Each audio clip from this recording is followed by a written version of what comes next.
Oui, mais pourquoi ça marche pas?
Est-ce que ça a commencé? Non, pas encore. Ah, d'accord.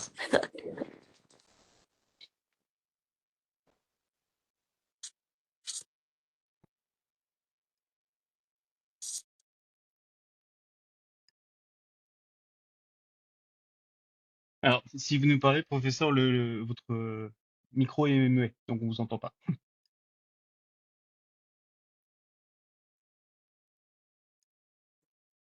Ah ben voilà, très bien. Est-ce que vous... Donc voilà, donc maintenant il nous voit. Bon, excusez-moi, j'ai des assistants débutants.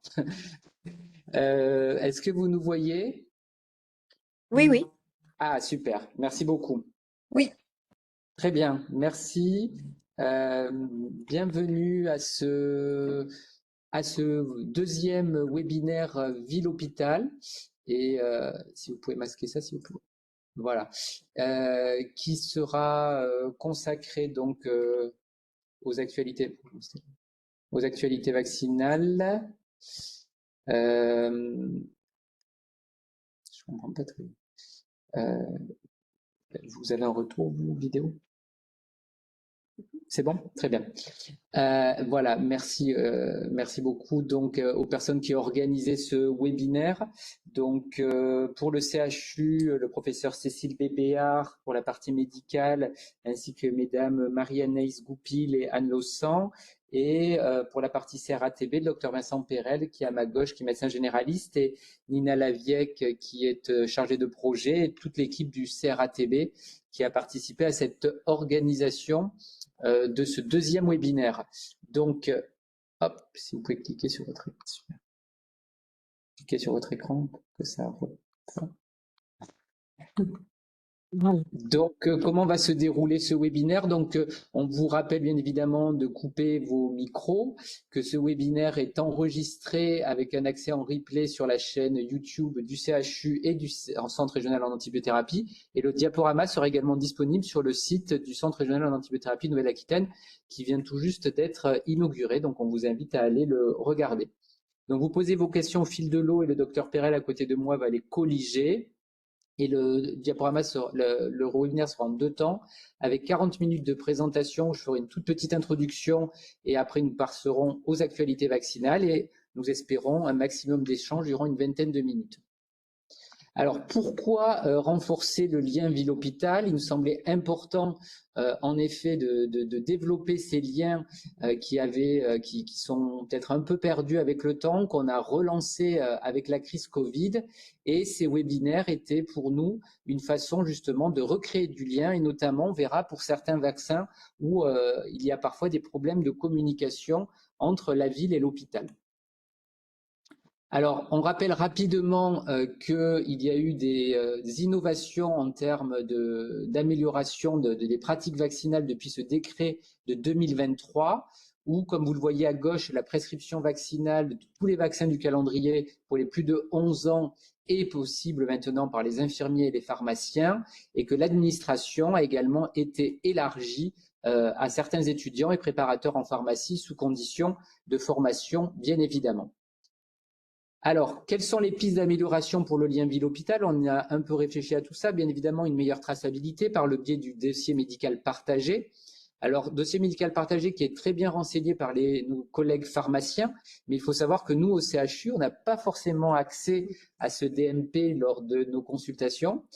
Et de notre côté, ce qu'on propose, c'est dans les courriers de sortie, comme a mis un extrait ici le docteur Perel, de renseigner un schéma vaccinal qui est recommandé lorsque le patient sort, comme vous pouvez voir l'exemple avec les différents vaccins qui sont listés.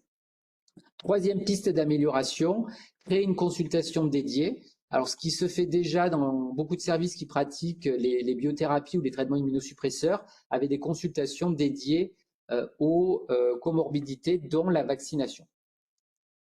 Alors, quels sont les outils pour améliorer l'hésitation vaccinale? Alors, on avait pensé aborder cela, mais finalement, il y a eu un webinaire très récemment de l'ARS le 14 octobre. Donc, on s'est dit que le plus simple était de vous inviter à aller vers ce webinaire où 2 outils ont été présentés. Le premier par le professeur Arnaud Gagneur sur l'entretien motivationnel qui a été très développé au Canada et qui est adapté ici à l'hésitation vaccinale, et le second par le docteur Pierre Verger sur l'entretien empathique et la réfutation, où en fait il part des représentations des patients, des représentations parfois négatives à l'origine de cette hésitation vaccinale, et propose des outils pour les expliquer, les déconstruire A priori, le chat fonctionne, Mathilde. Et ainsi donc améliorer l'hésitation vaccinale. Bien évidemment, il y a aussi des formations proposées par les URPS de médecine libérale et tout ceci est accessible en PDF sur notre nouveau site. Pour finir, donc, quels sont les outils? Il y a des outils grand public que nous avons listés sur la partie gauche de cette diapo. Le plus connu étant mesvaccins.net qui offre également la possibilité du calendrier dématérialisé. Et on a voulu également avec Marion parler des recommandations pour les voyageurs qui ont été réactualisées parce que nous n'aborderons pas ce sujet pendant ce webinaire et donc vous inviter à aller regarder pour savoir à quel moment je dois ou pas adresser mon patient à santé voyage. On rappelle par exemple que le vaccin fièvre jaune désormais n'est fait qu'une fois dans sa vie. Alors, on va rentrer dans le vif du sujet et ce webinaire que j'ai le plaisir de co-animer avec deux grandes spécialistes de la vaccinologie, à commencer par le docteur Élodie Blanchard, pneumologue, infectiologue dans le service de pneumologie du groupe hospitalier Sud. Bonjour Élodie. Bonjour à tous, merci pour cette introduction. Et à ma droite, le docteur Marion Favier, donc pédiatre infectiologue aux urgences de l'hôpital pédiatrique à Pellegrin. Bonjour Marion. Bonjour. Donc voici le plan, voici nos liens d'intérêt. Est-ce qu'on peut ne pas avoir les notifications? C'est pas moi qui ai la main. Merci. Mais c'est pas grave sinon. Voici donc nos liens d'intérêt. Non, mais c'est pas grave sinon. Voici donc nos liens d'intérêt. Ben là, on ne pourra pas dire que vous n'avez pas eu le temps de les lire. On les a laissés longtemps.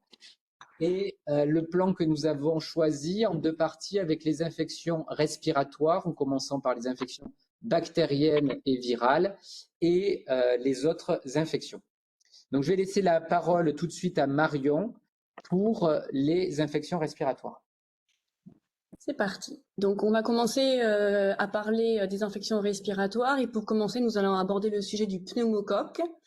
Donc, cette première diapositive pour vous montrer la réascension de l'incidence des infections invasives à pneumocoque en France, qui avait diminué grâce à la vaccination par Prevnar 7 puis Prevnar 13 et qui remonte avec des sérotypes non vaccinaux, certains quand même vaccinaux avec un échappement, et certains sérotypes résistants aux antibiotiques, avec en particulier des populations atteintes qui sont les enfants de moins de 2 ans et les seniors de plus de 65 ans.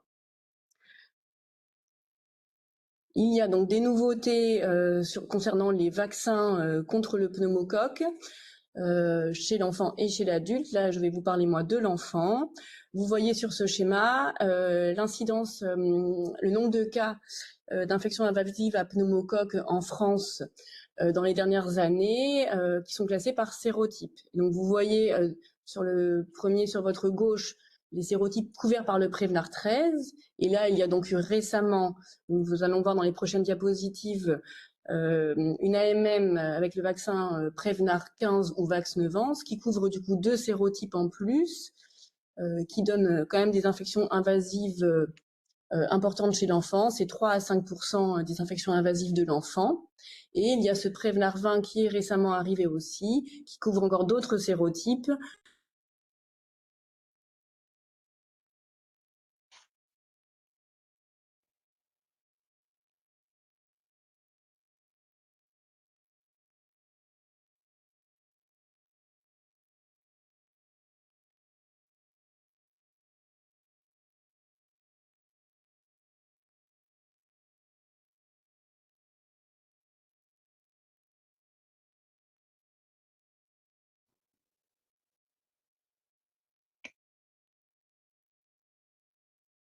Ah.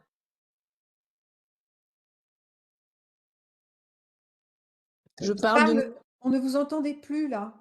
Et maintenant? Ah là, ça va, merci. Ok.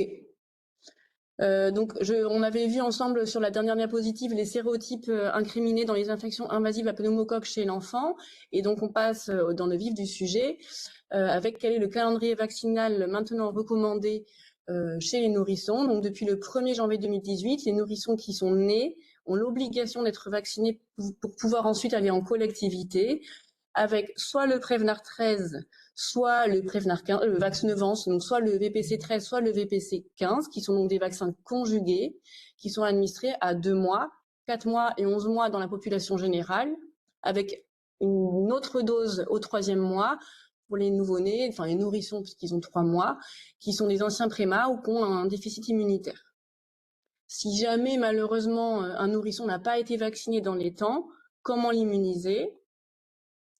Vous pouvez rattraper ce schéma en faisant 3 doses à donc J0, 2 mois après, puis 1 an après de VPC 13 ou VPC 15.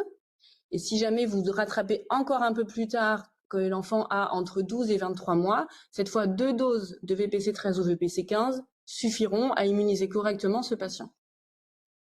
C'est le schéma recommandé pour la population générale et obligatoire pour les nourrissons donc nés depuis le 1er janvier 2018. Maintenant, la petite subtilité, c'est pour les enfants immunodéprimés qui ont un facteur de risque accru d'infection sévère et invasive à pneumocoque. Il y a donc la vaccination à faire à M3 comme chez les enfants prématurés. Et après, à partir de 2 ans, le pneumovax, donc le VPP 23, qui n'est pas un vaccin conjugué et qui donc peut être fait à partir de 2 ans, doit être fait. Puis tous les 5 ans, le patient doit être immunisé avec ce VPP 23. Si jamais l'immunodéficience avec un risque accru d'infection invasive à pneumocoque arrive après, soit un déficit immunitaire qui est découvert plus tard, ou un enfant qui a par exemple eu un accident de la voie publique avec une spléectomie, c'est quand même fréquent. Dans ce cas, il faut que l'enfant ait eu un schéma complet d'immunisation par VPC 13 ou VPC 15, soit 2 doses, soit une seule dose selon l'âge de début de cette vaccination. Et ensuite, 2 mois après, il a le vaccin non conjugué pneumovax, et après, tous les 5 ans, il sera immunisé. Quand vous regardez le calendrier vaccinal, tout est bien notifié. On l'a simplifié avec ces schémas et ces seringues pour essayer d'avoir un peu plus de lisibilité. Et vous pouvez toujours bien vous reporter au calendrier vaccinal. C'est pas toujours très simple selon l'âge de début de l'immunodépression. Voilà pour l'enfant. Maintenant, je passe la parole à Élodie Blanchard pour l'adulte. Merci. En effet, pour ce qui est de l'adulte, je vais pas revenir trop sur les mêmes choses, mais pour vous signaler quand même que l'incidence des infections invasives à pneumocoque et notamment la des bactériémies augmente avec l'âge, vous le voyez ici, avec un risque nettement augmenté en fonction de différentes comorbidités, notamment l'existence d'une maladie pulmonaire chronique, d'un alcoolisme ou d'une immunodépression. Sur la diapositive suivante, je pense que... Alors, je ne sais pas si c'est vous qui passez les diapositives. Voilà. Donc, comme l'a dit Marion, on a quand même une évolution de l'épidémiologie des infections invasives à pneumocoque avec les différentes stratégies vaccinales qui ont conduit les industriels à élaborer de nouveaux vaccins. Et donc, le Prevnar 20, dont on a déjà discuté chez l'enfant, a été positionné chez l'adulte dès 65 ans. Et donc ça, c'est une nouveauté 2025. Donc population générale 65 ans, puisqu'on a vu que l'augmentation du risque était aussi liée à l'âge sans autre comorbidité, en plus de la vaccination des patients que l'on sait déjà à haut risque et à très haut risque, c'est-à-dire les patients immunodéprimés, parce qu'ils sont en cours de traitement pour un cancer par exemple, une brèche cochléaire, mais également une maladie respiratoire chronique, une maladie cardiaque chronique, une insuffisance rénale. Donc globalement, toute la population cible que vous connaissez de la vaccination pneumocoque n'a pas changé, juste a été rajoutée la classe d'âge 65 ans comme dans d'autres pays. Et je pense qu'il doit y avoir des animations. Donc, comme je vous le disais, c'est une dose unique de VPC 20, donc de Prevnar 20. Et je pense que sur l'animation suivante, on rappelle que chez des patients antérieurement vaccinés par le schéma combiné dans le bon ordre, c'est-à-dire VPC 13, VPP 23, la HAS ne propose pas de rattrapage vaccinal systématique, c'est-à-dire qu'on peut attendre 5 ans avant de faire un Prevnar 20. En revanche, et c'est l'animation suivante, on peut quand même proposer un vaccin Prevnar 20 dès 1 an après le dernier vaccin pneumococcique. Donc, simplification très nette du schéma vaccinal pneumocoque chez l'adulte. On garde les populations à risque, à très haut risque. On ajoute les plus de 65 ans, population générale, et c'est une seule injection.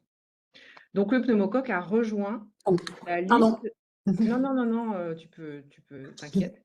Le pneumocoque a rejoint la liste des vaccins à faire au rendez-vous vaccinal de 65 ans. Et après, c'est la coqueluche. Dernier mot pour le pneumocoque, puisqu'on parle du Prevnar 20 chez les adultes. J'en ai pas parlé parce qu'il n'est pas encore remboursé, mais chez les patients immunodéprimés, en particulier les patients drépanocytaires, même enfants, il est recommandé, mais il n'y a pas encore le remboursement et la recommandation HAS. Il est recommandé par les sociétés savantes, mais non encore remboursé. Donc, il est difficile de l'administrer à ces patients, en particulier drépanocytaires, où il y a une large population avec un niveau socio-économique un peu bas. Donc, on est parti sur la coqueluche. Excuse-moi, Elodie, d'avoir passé. Donc, la coqueluche, on commence donc par un petit peu d'épidémiologie chez l'enfant. Donc, la coqueluche, les infections à coqueluche suivent du coup des pics épidémique tous les 3 à 5 ans, avec du coup une évolutivité variable selon les années, avec par contre une atteinte essentiellement des nourrissons de moins de 6 mois, et vous le voyez sur le plus petit encart là en haut, ça atteint donc surtout les bébés de 6 mois, avec un grand nombre d'enfants en réanimation qui ne sont pas vaccinés quand ils sont atteints, qu'ils ont moins de 2 mois. D'où l'intérêt d'avoir essayé d'avancer la vaccination contre la coqueluche, sachant que sur un potentiel de contamination de ces nourrissons, voire nouveau-nés, la plupart du temps, la contamination se fait par l'entourage, donc les parents, la fratrie, les grands-parents. Ne pas oublier nous-mêmes, professionnels de santé, quand on s'occupe de ces petits nourrissons, les assistantes maternelles, personnel de crèche, tout le personnel de la petite enfance. Donc, quel est le schéma vaccinal recommandé chez l'enfant? Là, il n'y a pas eu par contre de grands changements, hormis l'obligation du coup pour les nourrissons nés depuis le 1er janvier 2018, avec du coup 3 doses d'hexavalent à 2 mois, 4 mois et 11 mois. Donc l'hexavalent, il est en rose, là, en petite seringue rose, en grosse seringue rose d'ailleurs. Ensuite, un rappel à 6 ans, cette fois avec du coup le tétravalent. Donc, il n'y a plus l'hépatite B et l'hémophilus influenzae dans le schéma vaccinal. Et à 11 ans, puis 25 ans, tous les 20 ans, puis tous les 10 ans, quand on devient au-dessus de 65 ans, un schéma par du coup un tétravalent, cette fois avec une plus faible dose d'antigène contre la coqueluche et le tétanos. Le diphtérie, pardon. Excusez-moi. Je vous ai mis dessous les non commerciaux des vaccins qui existent, les hexavalents, et entre parenthèses, j'ai mis le pentavalent, puisque c'est quand même bien d'immuniser contre l'hépatite B, même si on ne va pas l'aborder aujourd'hui. Les tétravalents, avec grande valence coqueluche et diphtérie, et avec petite valence. La nouveauté repose sur la vaccination donc de la femme enceinte, qui est recommandée par l'HAS depuis 2022, pour toute femme enceinte et pour chaque grossesse, entre 20 semaines d'aménorrhée et 36 semaines d'aménorrhée, sachant qu'il faut que la maman accouche plus d'1 mois après la vaccination pour que les anticorps aient eu le temps de passer auprès du bébé et qu'il soit immunisé. Ça a permis une grande efficacité de protection contre la coqueluche, comme vous le voyez. Et il faut que la maman soit immunisée à chaque grossesse. Donc, quel que soit le nombre de grossesses dans les dernières années, chaque grossesse, elle doit être immunisée. Et imaginons, elle a fait un rappel DTP ou DT même coqueluche avant la grossesse. Il faut qu'il y ait 1 mois entre le dernier rappel et le vaccin pendant la grossesse, mais vu qu'il doit être débuté à partir de 20 semaines d'aménorrhée, normalement, on est bon. Voilà. Sachant que si jamais la maman n'a pas été immunisée pendant la grossesse, parce que oubli, refus ou quel qu'il soit, ou contre-indication, ou qu'elle a accouché malheureusement un mois, dans le mois qui a suivi l'administration du vaccin. Il y a donc la stratégie de cocooning qui était déjà en place avant, qui s'applique, avec du coup vaccination de toutes les personnes qui peuvent se vacciner autour du nourrisson. Et j'ai mis aussi un petit encart à côté pour le professionnel de santé, puisque les nouvelles recommandations suite à l'épidémie qu'on a eue là en 2022-2023 est de se revacciner tous les 5 ans. Et c'est vraiment fréquent. Avant, c'était tous les 10 ans. Maintenant, c'est passé à tous les 5 ans. Je pense qu'on peut tous aller jeter un coup d'œil dans notre carnet de santé si on l'a encore. Parce que c'est fréquent et on se rend compte que c'est souvent un peu passé à la trappe puisqu'on a tous en tête encore tous les 10 ans. Et les personnes non professionnelles de santé ou ne travaillant pas dans l'entourage des enfants, travaillant dans l'entourage des enfants à risque, doivent aussi être immunisées tous les 5 ans. Voilà pour la coqueluche de l'enfant. On arrive maintenant pour le VRS. Concernant le VRS, donc il est responsable chaque année, malheureusement, des épidémies de bronchiolite, sachant que les bronchiolites du nourrisson sont essentiellement dus au VRS, mais il y a 20% des bronchiolites qui sont dus à d'autres virus. Il est quand même le virus majoritairement incriminé dans ces bronchiolites, qui ont un fort impact sur les systèmes de santé, avec de nombreuses consultations en libéral et aux urgences pédiatriques, puis beaucoup d'hospitalisations. Et en fait, on s'est rendu compte que la majorité des enfants hospitalisés, même en soins intensifs, n'avaient pas de comorbidité et étaient nés à terme. Donc, ils n'avaient pas de facteur de risque faisant craindre une bronchiolite aiguë sévère.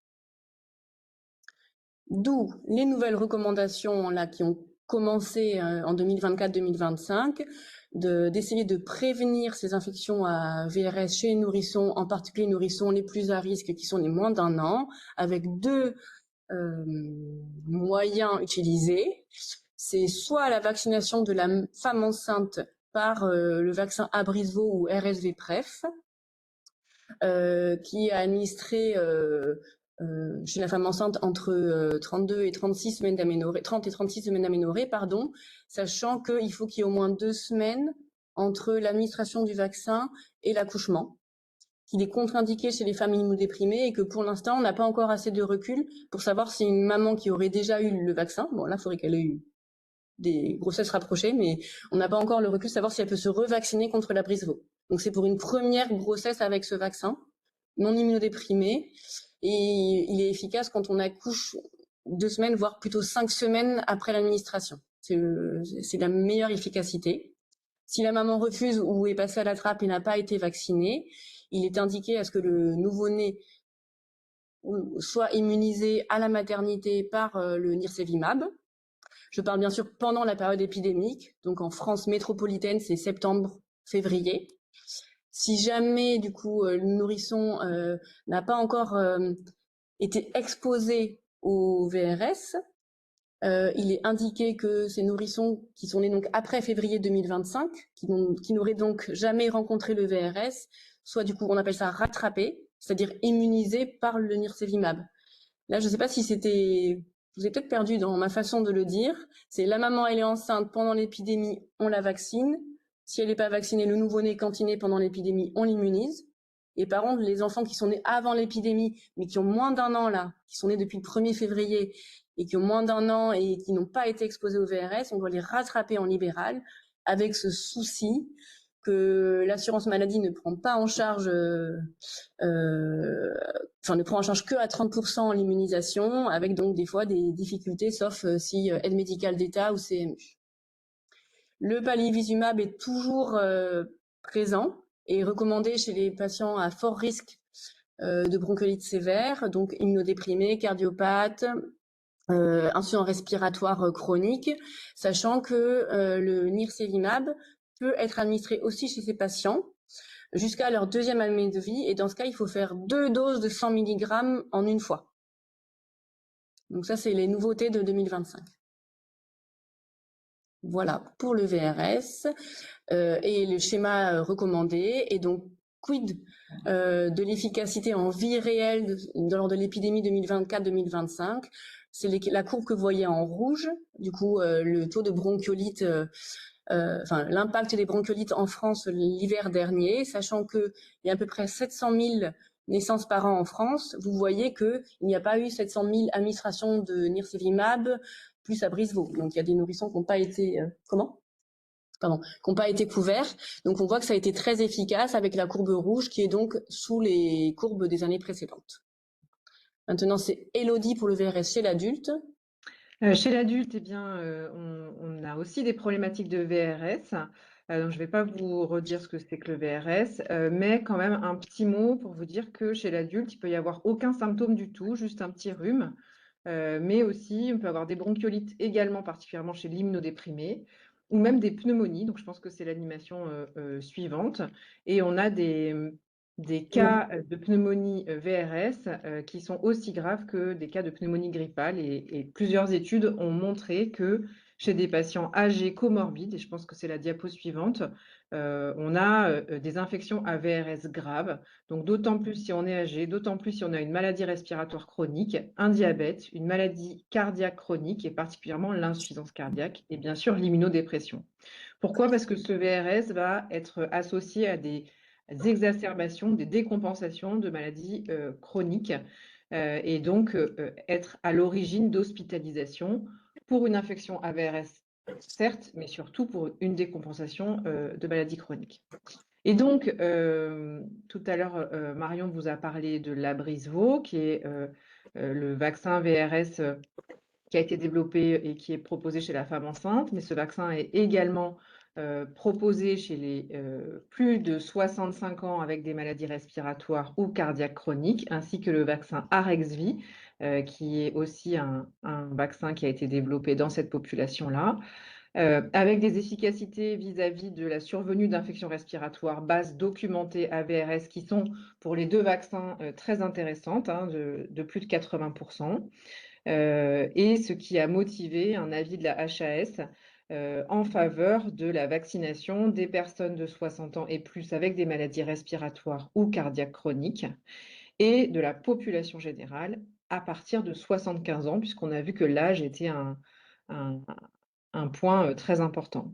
Il y a un troisième vaccin VRS qui a été développé chez l'adulte de plus de 60 ans dans les études, c'est le vaccin MRSVIA, qui est un vaccin utilisant la plateforme ARN messager. Ce vaccin a l'AMM européenne, mais n'est pas encore disponible en France.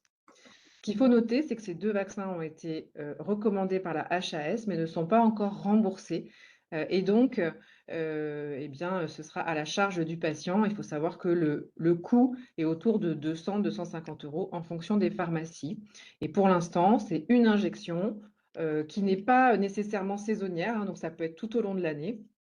Et il n'y a pas pour le moment de recommandation de revaccination. Ce qu'on a comme données, c'est que un an plus tard, l'efficacité vaccinale est toujours maintenue. Pour ce qui est de la grippe, je pense que c'est la diapo suivante. On est en plein dedans là, avec une campagne de vaccination qui a bien commencé et surtout une année 2024-2025 qui a été très douloureuse pour nous tous, tant en tant que malade qu'en tant que soignant, devant prendre en charge un afflux de grippés tout de même plus important que les années précédentes et parfois plus grave.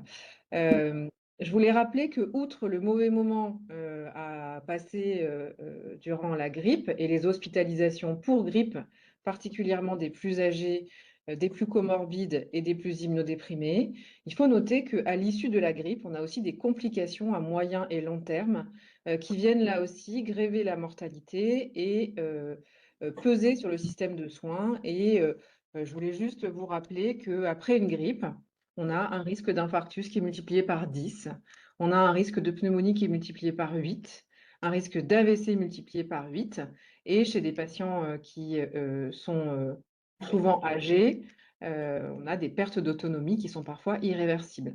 Donc, la grippe reste un enjeu de santé publique. Je pense qu'on l'a bien tous senti la saison dernière, au moment de l'épisode grippal, mais également au décours de cet épisode-là. Et je pense aussi qu'on a des données sur l'efficacité des vaccins grippaux sur la survenue de grippe, certes, qui sont très intéressantes, Mais on a de plus en plus de données sur la protection du vaccin grippe sur notamment la survenue d'événements cardiovasculaires majeurs. Et ça, je pense que c'est un argument très très fort pour vacciner nos patients. Et je pense que dans la diapositive suivante, voilà, je voulais rappeler que l'objectif du vaccin grippal, c'est pas de prévenir la petite grippe légère, c'est de prévenir les formes graves et les décès. Donc, quand votre patient vous dit, moi, je me suis fait vacciner, mais j'ai eu la grippe, bien évidemment, il faut lui répondre que peut-être que s'il n'avait pas été vacciné, il aurait été hospitalisé pour cette grippe. Donc, c'est peut-être, c'était clairement une très bonne idée de le faire. Ce qu'il faut noter, c'est que cette année, on a un petit peu plus de vaccins à disposition. Ils sont tous trivalents avec 2 souches virales A et une souche virale B. Il y a le vaccin dose standard que vous connaissez avec 15 microgrammes de démalutinine par souche sans adjuvant.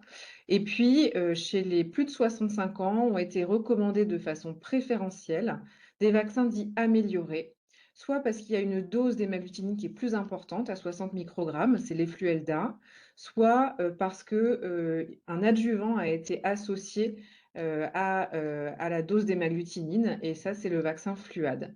Ces 2 vaccins ont été considérés par la HAS comme globalement équivalents en termes d'efficacité et de tolérance, ce qui fait qu'il n'y a pas de recommandation préférentielle de l'un par rapport à l'autre. En revanche, il y a une recommandation préférentielle par rapport aux doses standards chez le plus de 65 ans. Il ne faut pas hésiter à le prescrire. Et donc, un petit mot pour rappeler que quand on vaccine le patient à risque, eh bien, il faut aussi vacciner son entourage parce que même si on a des vaccins améliorés, l'efficacité n'est pas encore de 100%.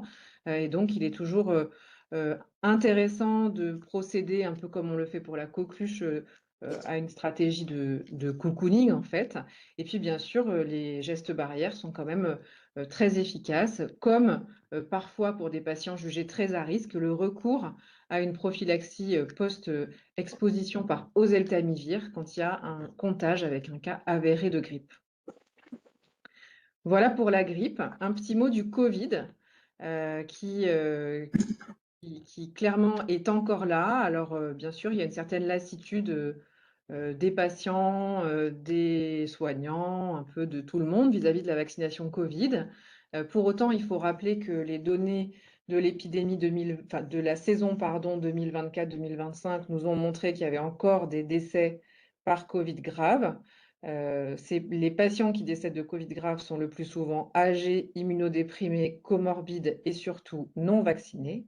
Donc, il y a encore un intérêt à la vaccination Covid. Il est rappelé que les patients de plus de 65 ans, les résidents dans les établissements de santé, les immunodéprimés, les personnes jugées à haut risque parce que comorbides, parce qu'en contact avec des personnes fragiles et bien sûr les personnes motivées sont éligibles à la vaccination gratuitement, le plus souvent en pharmacie ou en centre de vaccination.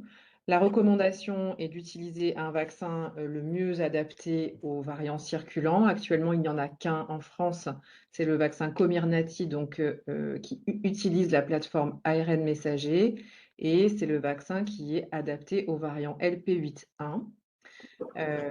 On fait une injection 6 mois après la dernière infection ou injection. Et ce délai peut être raccourci à 3 mois si le patient est immunodéprimé ou a plus de 80 ans. Globalement, on anticipe qu'il a une réponse vaccinale un peu plus faible et donc on fait en sorte de rapprocher les injections pour que le taux de protection soit toujours intéressant. Juste un mot pour rappeler qu'il y a un traitement curatif quand même, antiviral qui marche bien chez des patients qui ont un risque particulier de forme grave. Attention cependant aux interactions médicamenteuses avec le ritonavir notamment. Et puis, bien sûr, le respect des gestes barrières. Voilà pour le Covid. Et je voulais, oui, vous parler d'un guide pratique de vaccination en pneumologie, parce que clairement, comme d'autres médecins, les pneumologues vaccinent pas assez, et probablement parce que une des raisons, c'est probablement que les recommandations changent. Ils sont parfois difficiles à suivre, donc on a élaboré ce petit guide en version papier et pocket, mais qui est également accessible sur le site de la SPLF gratuitement. Il y a plein de petites questions générales qui peuvent aider à la pratique pour essayer d'éviter au mieux de manquer des opportunités de vaccination. Merci Elodie. On continue avec Marion sur les autres infections et notamment le méningo. Donc, on est parti pour le méningocoque. Comme vous le voyez sur cette diapositive, on a une augmentation du nombre d'infections à méningocoque en France là, depuis le post-Covid, et on est en train même d'atteindre là en 2025 un taux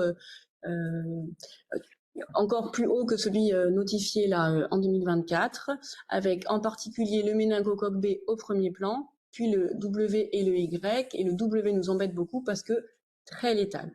Le C, immunisation par la vaccination, donc il diminue, ça c'est plutôt rassurant. Les populations les plus à risque d'infection invasive à méningocoque sont les petits de moins d'1 an, essentiellement, vous voyez l'énorme pic, et les moins de 5 ans. Puis il y a une réaugmentation de l'incidence des infections chez le 15-24 ans, puis le senior immunosénescent. D'où les nouvelles recommandations qui sont donc résumées dans cette petite diapositive prise de Infovac, avec donc le rattrapage transitoire contre les infections invasives à méningocoque A, C, Y, W et B, qui est maintenant recommandé jusqu'au 5e anniversaire des enfants, alors qu'avant c'était pour le moins de 2 ans. C'est obligatoire pour les nourrissons nés depuis le 1er janvier 2018, avec un rattrapage recommandé mais non obligatoire entre 2 et 5 ans. Et pensez donc à à vacciner les adolescents, et on les vaccine avant le pic des 15-14 ans. Donc à partir de 11 ans, le ACYW est recommandé.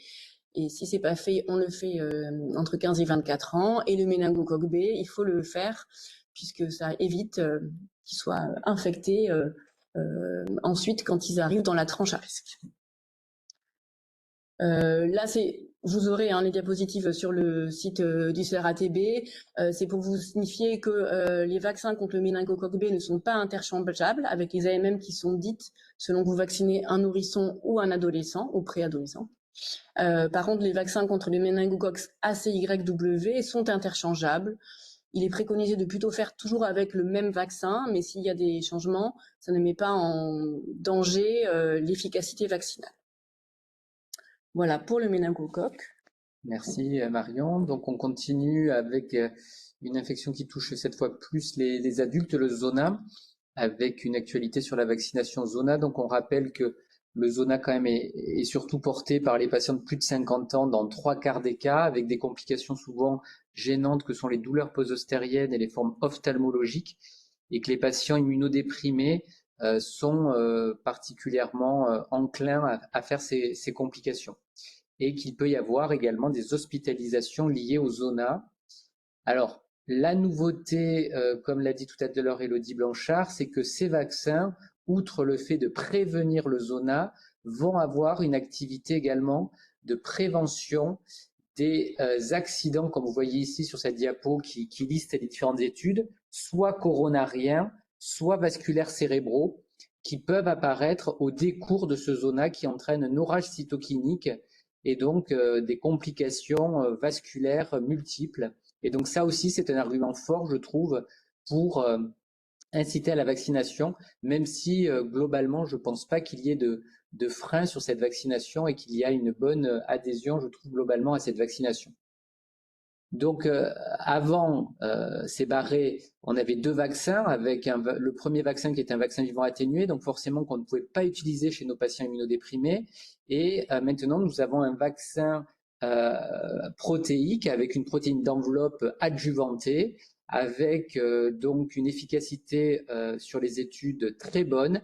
Forcément, on peut le réaliser chez les immunodéprimés en 2 injections à 2 mois d'intervalle, l'idée étant de réactiver l'immunité acquise contre le VZV dans l'enfance. Donc la reco actuelle, c'est que ce vaccin est disponible pour tous les plus de 65 ans. Donc on verra après un récapitulatif. Donc ça facilite également les choses, hein. On a vu ça pour la grippe, pour le pneumocoque, maintenant le zona, ou bien les plus de 18 ans immunodéprimés, et dans l'idéal, avant le traitement immunosuppresseur. Et ils sont maintenant disponibles en ville et remboursés. Un mot sur le HPV, parce que là aussi, il y a une nouveauté, à savoir que depuis peu, le HPV est accessible à toutes les personnes, quel que soit leur sexe, leur genre et leur orientation sexuelle, jusqu'à 26 ans. On n'oublie pas, là encore une fois, les patients immunodéprimés ou greffés, chez qui cela peut être fait dès l'âge de 9 ans, avec un vaccin non avalant, à 2 injections lorsque l'on est entre 11 et 14 ans, et on passe à 3 injections. Alors c'est pour l'instant encore le schéma français, mais on verra que ça pourra peut-être évoluer à partir de 15 ans. Ceci n'empêche pas bien évidemment de continuer le dépistage chez le gynécologue ou chez le proctologue. Et on finit par une autre IST, le Mpox, ou plus connu au départ sous le nom de variole du singe. Pourquoi on en parle? Parce qu'il y a eu une épidémie durant l'été 2022, donc sous la forme d'une IST, avec le clade 2B. Actuellement, le clade 1 fait parler beaucoup de lui en Afrique. Il y a encore quelques cas sporadiques et on voulait justement parler de ce vaccin puisque c'est le vaccin typique du lien ville-hôpital. Avec un vaccin variole de dernière génération qui n'a pas les complications du vaccin variole que vous avez connu pour les plus anciens d'entre vous, pour qui il y a 2 typologies, soit les personnes à haut risque d'exposition au virus et essentiellement des risques sexuels qui sont listés ici, ou bien des cas contacts d'une personne, comme on a eu récemment à la maternité, qui pourrait donc être à l'origine d'une infection. Comment et où? Donc c'est par exemple, on a pris les nés après 80, c'est-à-dire les naïfs de vaccination, donc 2 doses en sous-cutané à 1 mois d'intervalle, et où justement, soit dans des structures de CHU comme les services de maladies infectieuses et tropicales, ou bien dans les centres comme les CJ. Pour terminer, voilà le calendrier simplifié pour les plus de 65 ans, et on trouvait tous qu'il était très bien fait, où on voit très facilement le DT poliocoqueluche, le pneumocoque, la grippe, le Covid, le zona, et on espère bientôt la vaccination remboursée pour le VRS. Donc on voulait conclure avec une petite image du docteur Vincent Perel dans son cabinet pour justement donc inciter tous les professionnels à participer à l'effort collectif qui est la vaccination. On voulait également vous faire part du questionnaire de satisfaction avec ce QR code, mais qui sera également accessible si vous n'avez pas le temps de le QR coder. Mais j'en profite pendant ce temps-là pour vous remercier pour votre attention et remercier toutes les personnes que j'ai citées au début qui ont participé à l'organisation de ce webinaire. Et rappeler les différents sites et réseaux sociaux sur lesquels VILOP ou le CRATB sont présents. Et je pense que c'est la dernière diapo. Ouais, c'est ça. Donc, nous sommes ouverts aux questions, Vincent. Merci à tout le monde pour ces belles présentations. Alors, non, on n'a pas eu de questions dans le chat, sauf initialement, il y en avait une concernant le webinaire relatif à l'hésitation vaccinale. Donc, le lien a été donné et il est aussi le diaporama il sera très bientôt sur notre site internet au niveau du CRATB. Je n'ai pas listé d'autres questions. Alors, peut-être que j'ai le champ libre pour en poser une ou deux, mais... Clément Ménigos a levé la main. Oui. Ah, Clément Ménigos a levé la main. Oui, j'attendais la fin de la présentation. Je ne sais pas si on peut poser les questions à l'oral, sinon je vous les mets à l'écrit en parallèle. Oui, bien sûr, bien sûr. Merci pour la présentation. J'ai plusieurs petites questions sur les différents points. Juste pour être bien clair sur le Prévenard en situation standard chez plus de 65 ans, quand on a fait une injection, on est d'accord qu'on n'a pas de nécessité de rappel à ce jour. Non, pour le moment, non. Vous avez tout à fait compris. Alors, je pense que c'est important de ne pas dire aux patients, voilà, c'est une injection et après c'est terminé. Non, c'est pour le moment, les recommandations sont de faire une injection et on ne prévoit pas de revaccination. Mais vous savez comme moi que l'épidémiologie change, de nouveaux vaccins Oui. arrivent, notamment des vaccins pneumocoques, donc il n'est pas exclu que quand même on soit tenu d'en refaire. Ok. Je me permets, j'ai deux autres petites questions, parce que je vois que ça motive les gens à en poser dans le chat. Sur le vaccin influenza, vaccin boosté en hémagglutinin, est-ce que dans les retours, dans la pratique, est-ce qu'on sait s'il faut qu'on anticipe dans la discussion le fait qu'il puisse y avoir un peu plus d'effet post-vaccination chez le sujet, ou l'immunosénescence fait qu'il n'y en a pas tant que ça? Si, vous avez Plutôt raison. pour sensibiliser dans l'idée qu'on ne les démotive pas pour l'année d'après. Savoir s'il y a des retours sur ça. Tout à fait, vous avez complètement raison. Que ce soit les Fluelda ou le Fluad, ils sont tous les deux responsables d'un petit peu plus de réactogénicité que le vaccin dose standard. Et effectivement, le mieux, c'est de l'anticiper et d'en parler aux patients. Ça permet qu'ils ne soient pas étonnés. Mais c'est Ouais. vrai que on est quand même maintenant assez confiant et vis-à-vis de la protection supérieure conférée versus le dos standard pour les plus de 65 ans. Ouais. Ça vaut le coup, quoi. Ok. Et une dernière question, après je laisse la parole parce que donc là, la richesse ou la densité, ça dépendra du moment de réflexion, mais de tout ça nous dit qu'il y a beaucoup de changements sur la vaccination, beaucoup de vaccins à proposer, on est d'accord. Je pense que en les prenant individuellement, c'est facile de vacciner les personnes, mais on a du mal à enchaîner les vaccins quand il y a un calendrier qui est un petit peu lourd. C'est plus une question de pratique. Vous avez proposé des exemples en début là pour le compte-rendu hospitalier ou des choses comme ça. Est-ce que dans les consultations, dans les hospitalisations hospitalières, est-ce que c'est discuté et présenté avec les éléments un peu qu'on peut nous présenter là, ou c'est plutôt à ce jour une ordonnance qui dit qu'il faut le faire et qu'après c'est rebasculé sur la ville? L'idée c'est pas de dire ce qui est fait et pas fait ou comment, c'est de savoir comment on peut rebondir sur ça quand après nous on rediscute avec des patients en ville. Euh, voilà, comment c'est évoqué dans vos services ou dans vos consultations? Alors, J'ai souvent l'impression que les patients que je reçois ont plutôt une ordonnance où tout à tout fait, est bien détaillé, tout à fait. mais je suis pas sûr qu'il y ait eu un échange suffisant, ou en tout cas suffisamment retenu par le patient, parce qu'ils ont souvent beaucoup de questionnements sur ça. Et Tout à fait. vous parlez de consultation dédiée prévention vaccination. Mm.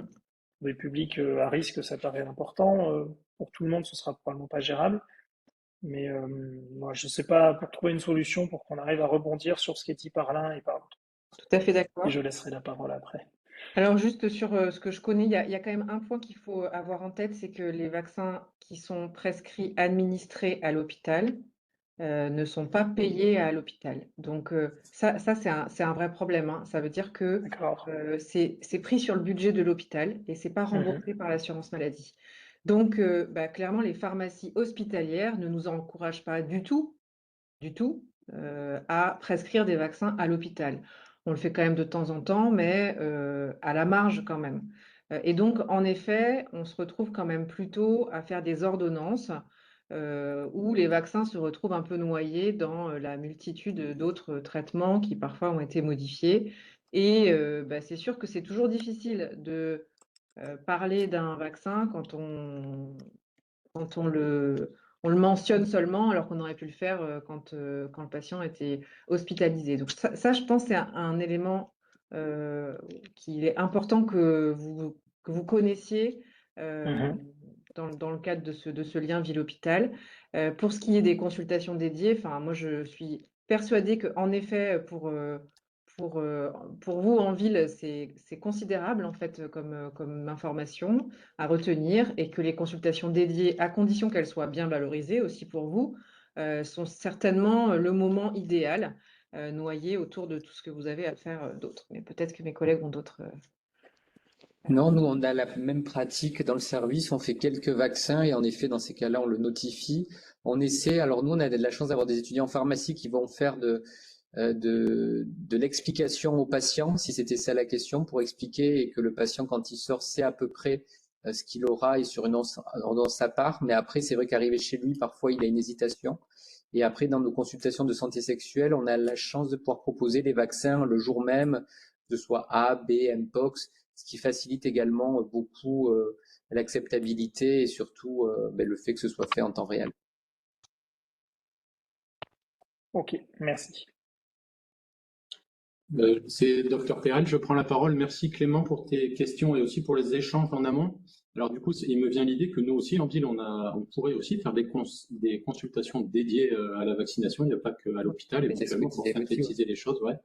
Et donc, il y avait aussi, ça pose la question de la traçabilité. Il faut qu'on trouve vraiment les outils pour synthétiser les calendriers vaccinaux. Et c'était aussi la diapositive présentée par Charles, où je crois qu'ils essayent de présenter le plus possible les schémas vaccinaux conseillés pour les patients avec les indications spécifiques. Et voilà, je crois qu'ils ont bien ça en tête et ils vont essayer de nous transmettre au maximum ces infos.